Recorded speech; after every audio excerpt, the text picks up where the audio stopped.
तो भगवान की कथा जो है तो सर्वथा निराहार रह करके सुननी चाहिए। नारद जी ने कही महाराज अच्छी बात कही आपने, हो गया बेड़ा गर्क। दिन में 10 टाइम भोजन करने वाले, उठने से लेकर करके सोने तक दिन भर मुंह चलाने वाले निराहार रह करके कथा भला कैसे सुन सकते हैं? तो बोले यदि इतनी ही ज्यादा परेशानी है तो पयः पानम, जीव जो है तो दूध का पान कर कर करके भगवान की कथा का श्रवण कर सकता है। बोले महाराज मान लीजिए कलिकाल है, आज कोई गैया का पालन तो करना नहीं चाहता, तो दूध कहां से मिलेगा? तो बोले घृतक पानम, घी का पान कर करके रहो। बोले महाराज जब दूध ही नहीं होगा तो घी कहां से होगा? बोले यदि घी भी नहीं है तो फलाहार, फल का सेवन कर कर करके भगवान की कथा का श्रवण किया जाए। अब बोले महाराज किसी के पास पैसा ना हो, यदि फल खरीदने में सक्षम ना हो, चूंकि आज के काल में हर वस्तु जो है तो मूल बगैर मिलती नहीं है, तो क्या करे? तो बोले फूल आहार, घर में जो भी है प्रेम पूर्वक चकाचक खाए, लेकिन भोजन उतना ही हो जो कथा में विघ्न न डाले। स्पष्ट कहते हैं भोजनम तुम वरम मन्ने कथा विघ्न करो यदि, नोपवासः वरः प्रोक्तः कथा विघ्न करो भवा। भोजन उतना ही हो जो हमें कथा में व्यवधान न डाले।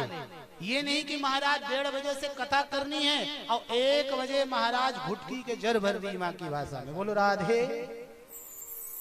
अब भोजन कर लिया, अब जैसे ही कथा की ताई बैठे तो महाराज पे दहाई लगने लगी। कभी इधर अकड़ते हैं तो कभी उधर अकड़ते हैं।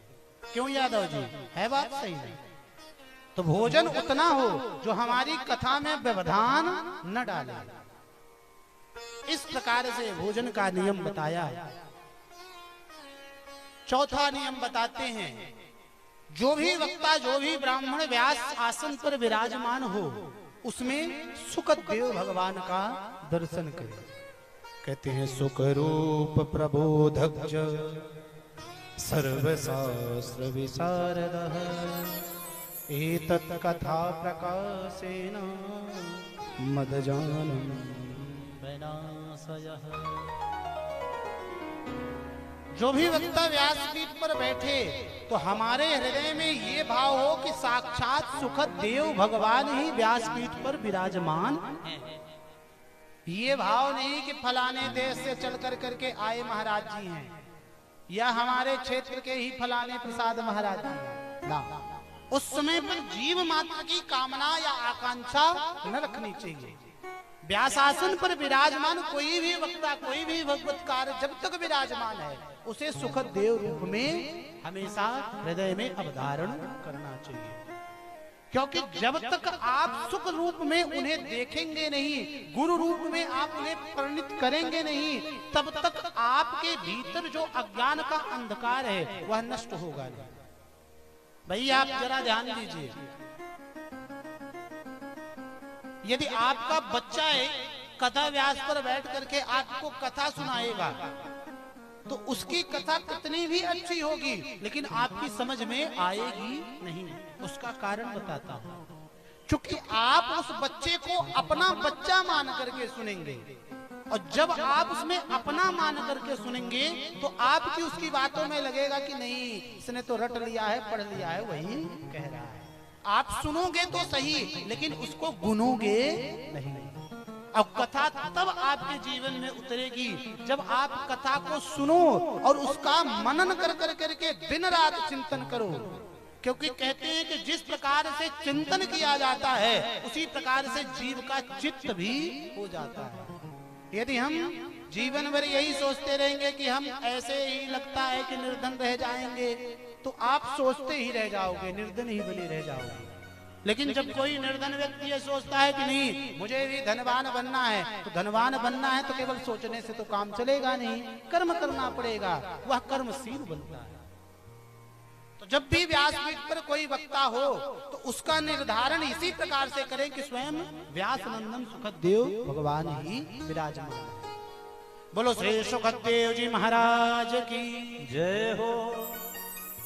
पांचवा नियम बताया कि जब भी हम किसी भागवत का सकाम अनुष्ठान करें तो उसके पहले हम विष्णु नाम की दीक्षा लें। यद विष्णु दीक्षा विहीना नाम नाधिकारस्य पश्यते, जो विष्णु नाम की दीक्षा से वंचित है वह भागवत कथा सुनने का अधिकारी नहीं है।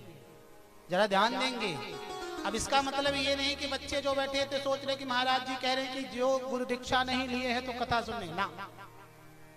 वैसे कथा तो कोई भी सुन सकता है, हर जीव मात्र सुन सकता है। मानवों की तो बात छोड़ दीजिए, चर अचर कोई भी प्राणी सुन सकता है और सुननी भी चाहिए। कल हमने कहा भी था सदा सेव्या श्रीमद् भागवती कथा। जैसे भी मिले, जहां भी मिले, जिस काल में मिले, जिस घड़ी में मिले, जिस क्षण में मिले, जिस अवस्था में मिले, भगवान की कथा को ग्रहण कर लेना चाहिए, उससे वंचित नहीं रहना चाहिए।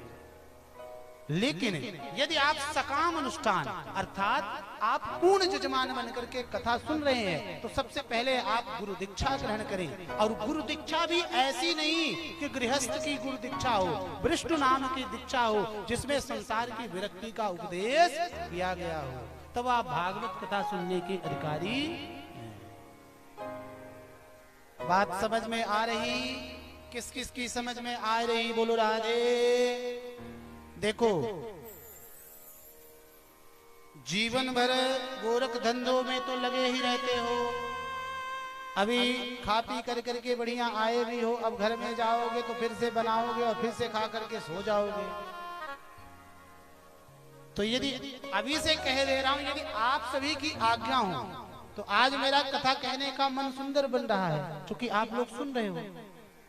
तो एक काम करना, आज थोड़ी देरी से घर चले जाओगे तो क्या घर आपका कहीं भाग करके चला जाएगा? नहीं जाएगा ना। तो आज आप सब उठना नहीं।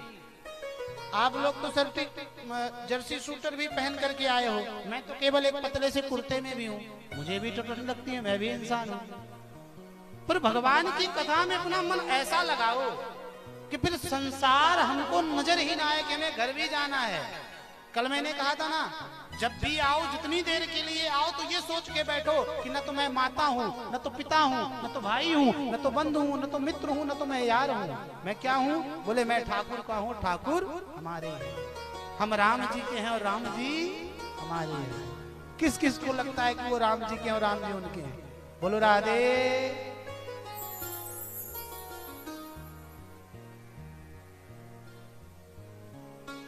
अब छठा नियम बताया कि महाराज सबसे पहले कथा के लिए एक सुंदर स्थान का चयन करें।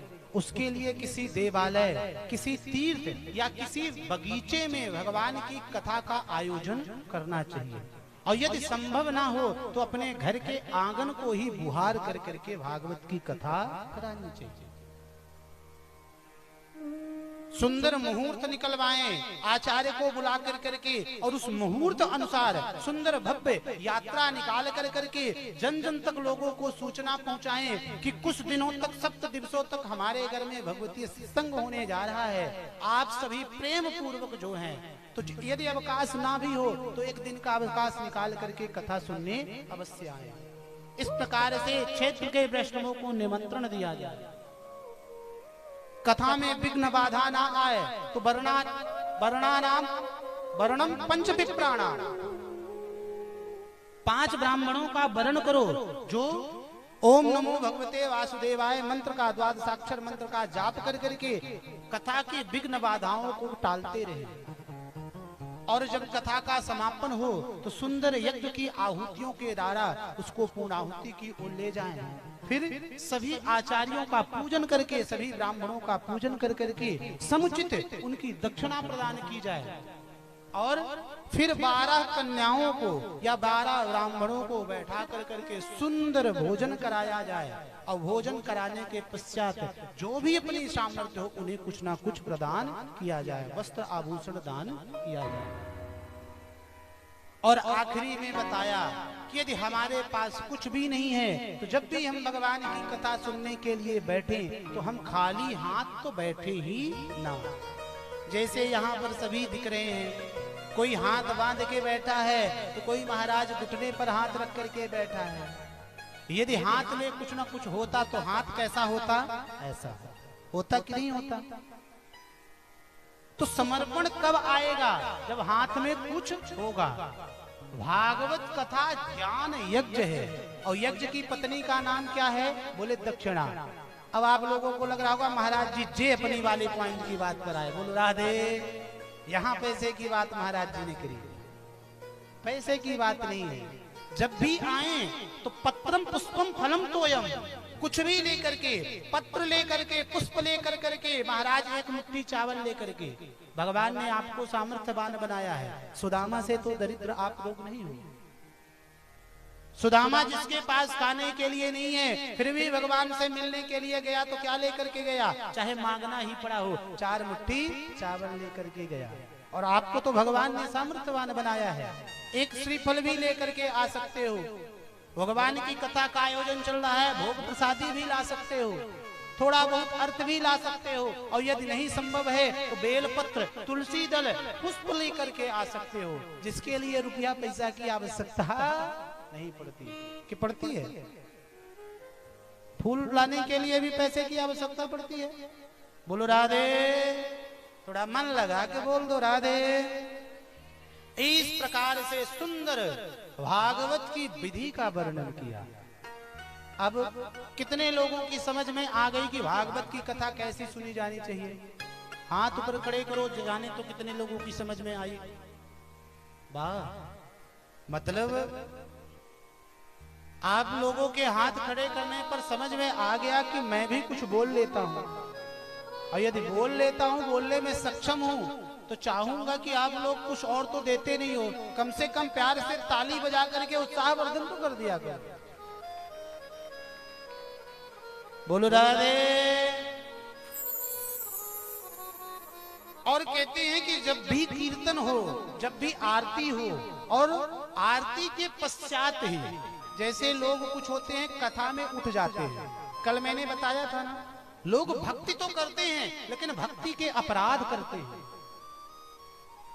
भगवान की कथा चल रही हो और उस कथा में हम बैठे हो और प्रसंग की पूर्ति ना हुई हो तो हमें उससे उठना नहीं चाहिए, चाहे महाराज हमारे प्राण पखेरु क्यों न जाने को तैयार हो। राजा जनक की सभा में विदेह राजमहल में आग लगी, सबरे मंत्री भागे भागे आए, राजन आग लगी है, मंत्रमाला चल रही है, लगनी है तो लग जाए, जलनी है तो जल जाए, जीवन नष्ट होना है तो हो जाए, लेकिन उठूंगा तभी जब माला पूर्ण होगी। और आज क्या करते हैं, माला तो सटकाए रहे और देखे कि भैंसिया खूंटे से छूटी, क्यों रे देख रहे भैंसिया छूट गई। बोल रहा है तो निवेदन इसीलिए कर रहा हूं कि आज कथा कहने का मन कर रहा है, कभी कभी मन करता है कथा सुनाने को। जब आप जैसे श्रोता मिलते हैं प्रेम पूर्वक सुनने को, तब कहने को भी मन पड़ता है।